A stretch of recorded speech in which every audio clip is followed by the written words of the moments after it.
Jagtial rural మండలం హబ్సీపూర్ సర్పంచిని Jagtial sub జైల్లో పరామర్శించిన ఎమ్మెల్సీ కవిత. అనంతరం ఎమ్మెల్సీ కవిత స్థానిక ఎమ్మెల్యే సంజయ్, కొరట్ల ఎమ్మెల్యే సంజయ్, మాజీ మంత్రి కొప్పల ఈశ్వర్తో కలిసి మీడియా సమావేశం.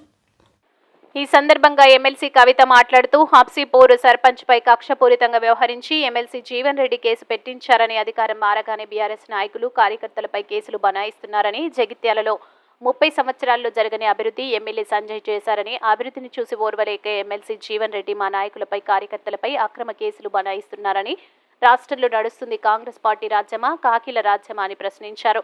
జీవన్ రెడ్డి మీ వైఖరి ఎక్కువ రోజులు నిలబడదు, ప్రజలు తిరగబడతారని, అమలు కాని హామీలు ఇచ్చారు. మొదట హామీలను అమలు పరచండి, ప్రజల కోసం పనిచేయండి, ఇతర పార్టీ నాయకుల మీద కక్షపూరితంగా వ్యవహరించవద్దని ఎమ్మెల్సీ జీవన్ రెడ్డిపై ధ్వజమెత్తారు. ఉస్మానియా యూనివర్సిటీలో శాంతియుతంగా ధర్నా చేస్తున్న మహిళలపై పోలీసులు అనుచితంగా వ్యవహరించారని, ఇది కాంగ్రెస్ పార్టీ తీరుకు నిదర్శనమని, బీఆర్ఎస్ నాయకులు కార్యకర్తలు ధైర్యంగా ఉండండి, ఉద్యమాలు పోరాటాలు చేసి వచ్చామని, ఉద్యమ స్ఫూర్తితో ముందుకు వెళ్దామని కార్యకర్తలకు భరోసానిచ్చారు.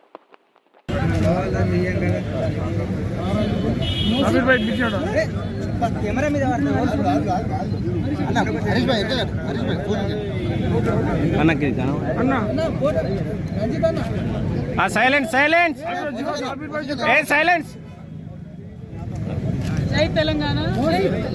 ఇవాళ జగిత్యాల జిల్లాకు వచ్చాము. జగిత్యాల నియోజకవర్గంలో హబ్సీపూర్ గ్రామంలో బీఆర్ఎస్ పార్టీ సర్పంచ్ గారు బారు రాజేశ్వర్ రెడ్డి గారిని అక్రమంగా తనకు సంబంధం లేనటువంటి కేసులో ఇరికించి కక్షపూరితంగా ఇక్కడ స్థానిక కాంగ్రెస్ పార్టీ ఎమ్మెల్సీ గారు జీవన్ రెడ్డి గారు మరి అధికార బదిలీ జరిగినటువంటి వెంటనే కక్షపూరితంగా కేసు పెట్టి వారిని అరెస్ట్ చేసి జైల్లో ఉంచడం జరిగింది. 30 ఏళ్లలో జీవన్ రెడ్డి గారి హయాంలో ఎన్నడూ జరగనటువంటి అభివృద్ధి బీఆర్ఎస్ పార్టీ మా డాక్టర్ సంజయ్ అన్న గారు గెలిచిన తర్వాత, కొప్పల ఈశ్వరన్న గారు మినిస్టర్ అయినాక, కేసీఆర్ గారు సీఎం అయినాక హబ్సీపూర్ గ్రామంలో అంత అభివృద్ధి మనం చేసుకోవడం జరిగింది. జరిగినటువంటి అభివృద్ధిని ఓర్వలేక మరి అధికారం మారిన వెంటనే మా సర్పంచ్ గారిని జైల్లో వేయడం అన్నది చాలా దారుణం. కక్షపూరితంగా ఇట్లా జీవన్ రెడ్డి గారు మా కార్యకర్తల పైన కేసులు పెట్టడాన్ని మేము చూస్తూ ఊరుకోం. చట్టపరంగా ఎదుర్కొంటాం, వీధులలో ఎదుర్కొంటాం, అన్ని రకాలుగా కూడా ఎదుర్కొంటాం. ప్రజలకు రాజకీయంగా మీరు చేస్తున్నటువంటి అంశాలన్నిటి కూడా ఎప్పటికప్పుడు వివరించి చెప్తామని కూడా ఈ సందర్భంగా తెలియజేస్తా ఉన్నాం. చాలా సీనియర్ నాయకులు జీవన్ రెడ్డి గారు కాంగ్రెస్ పార్టీ అధికారంలోకి రావాలి రావాలి రావాలి అన్నారు. మరి అంతకుముందు కాంగ్రెస్ పార్టీ అధికారంలో లేనప్పుడు, బీఆర్ఎస్ పార్టీ అధికారంలో ఉన్నప్పుడు ఫ్రెండ్లీ పోలీసింగ్ పేరుతోని ప్రజలను పువ్వుల్లో పెట్టుకొని చూసుకోవడం జరిగింది.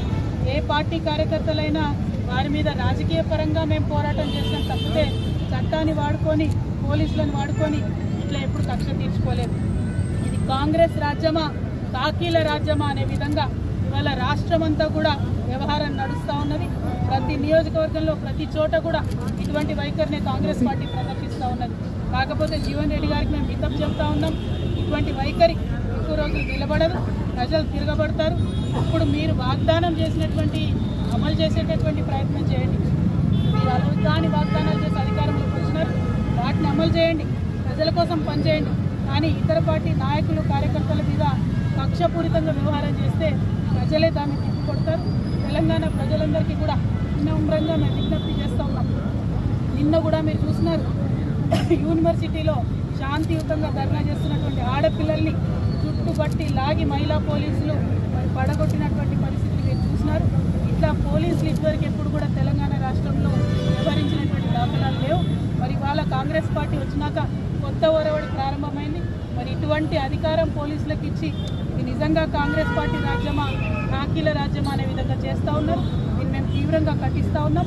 బీఆర్ఎస్ పార్టీ నాయకులు కార్యకర్తలు